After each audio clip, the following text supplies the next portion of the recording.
on a Thursday morning, and as was before lockdown, was art class. I was up in the morning, I had my shower, I was first in the class, like, morning, I'm here.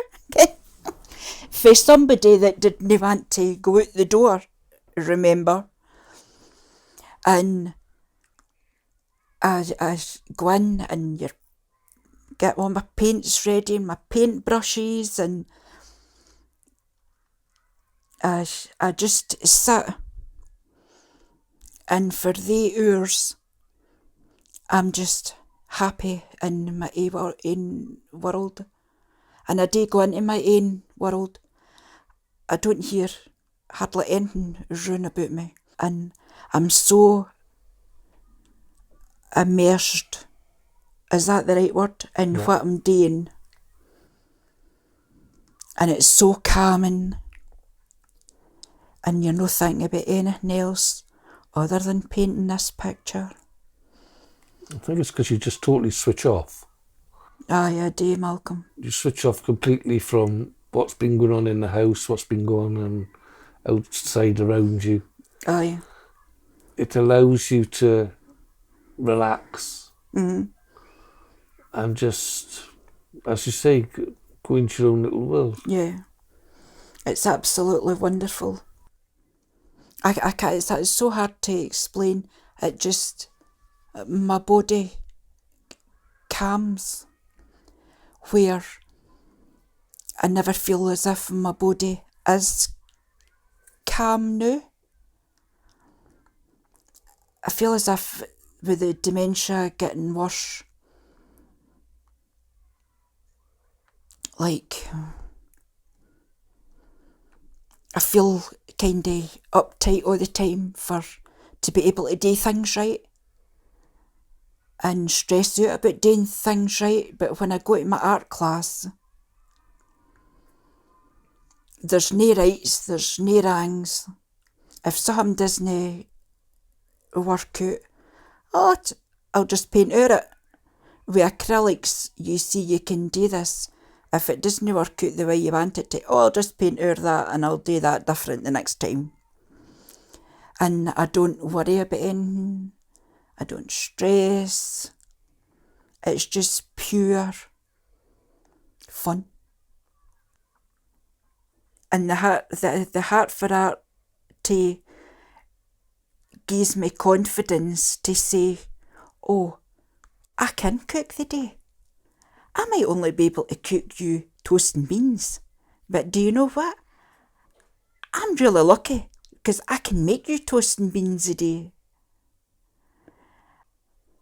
I felt as if the 2 hours I go to the class, I began to feel that wasn't enough for me, that I wanted more of that me time. I wanted more of that enjoyment for me. And then Malcolm asked me if I would like a shed. So Malcolm built me a shed out in the garden, and it's my wee pink hot I cry. And I've got my CD player out there, and I set up all my painting stuff. Mm-hmm. And in the summer it's absolutely brilliant because I can just leave my painting up that I'm working on, and I don't have to pack everything away. Half a day can be passed, and Malcolm will bring me out my lunch, and he'll say, you know, having a wee rest. No, I'm in my zone. I'm in my zone.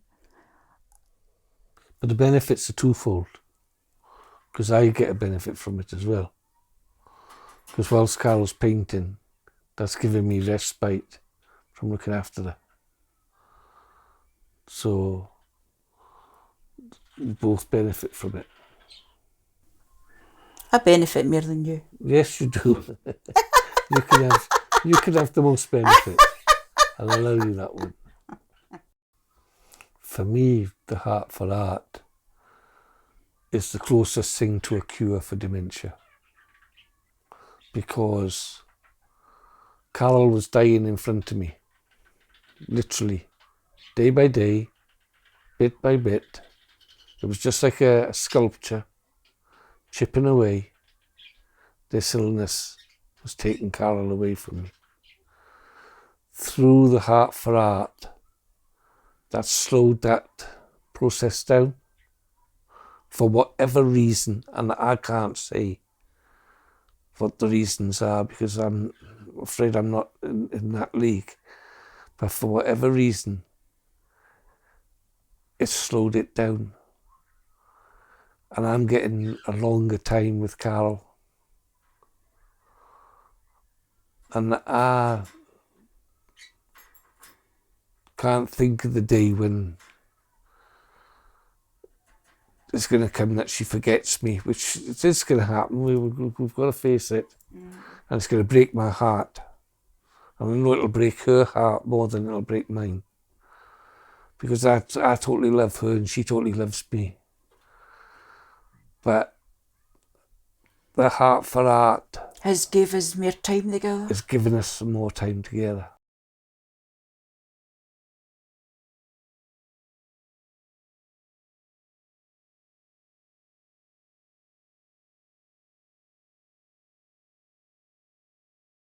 The way that the Life Changes Trust really handed the ropes over to the young people in the group at the time with what do you want to do with this funding had never been done before, as far as I'm aware, to just absolutely say, you shape this, you help us decide what we fund, was something that just didn't happen. It was surrounded by, sort of risk and worry, and the Life Changes Trust just went, let's try it, let's do it, you shape it. So on the individual level, as sort of young people at the time, we were a bit like, what do you mean? You're going to let us effectively almost kind of have so much control over significant amounts of money, and what it's going to be used on was really, I don't like using the word empowering because that suggests that someone who has power is giving it to someone who doesn't.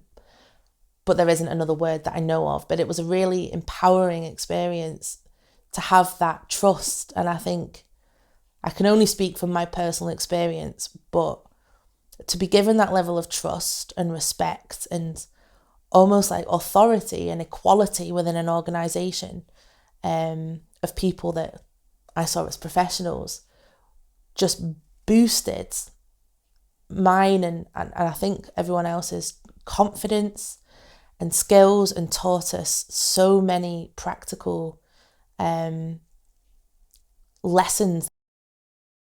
Some of the work that's followed on from this is incredible, and I guess you can't directly attribute that to the Life Changes Trust, but I think it definitely kind of tipped things over the edge in a positive way of letting people trial new ways and mimicking and copying the setup of the Life Changes Trust and the advisory group and the influence that they had in their own organisations.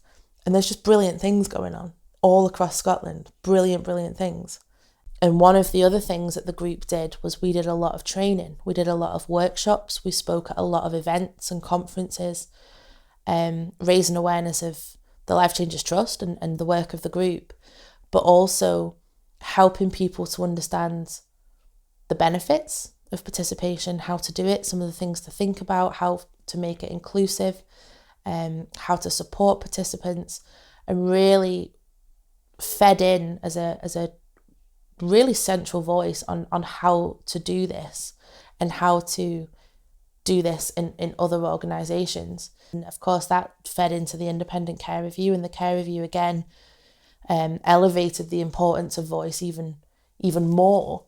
And that was thanks to Life Changes Trust and numerous other organisations that had been championing this already for years behind it.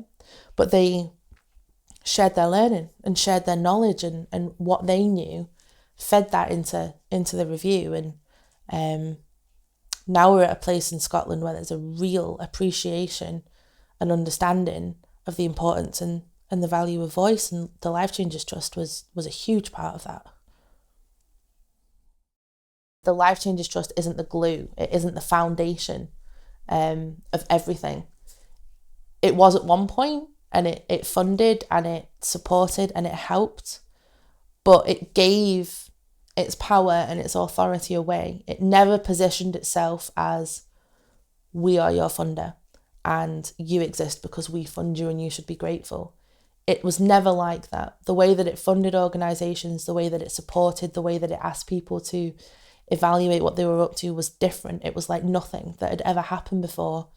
And it really gave projects and individuals and organisations that it funded that independence and that autonomy to shape it how it needed to be shaped in a way that was going to work best for whoever it was working with, rather than the Life Changers Trust having that position of, we know what's best, we will tell you how to do it. The projects that will continue to run and thrive and grow and now have the knowledge of alternative funders, and they have the relationships with other projects so that they can continue to support each other in those kind of softer conversations behind the scenes. The individuals that have achieved their aspiration, whatever that was, through aspirational awards, the people that attended a conference where they heard the advisory group or someone from the trust talking about the importance of relationship-based practice or how to listen to people, how to meaningfully work with people, those skills that they'll hold for the rest of their careers, and who they help, the ripple effect, I don't think will ever stop.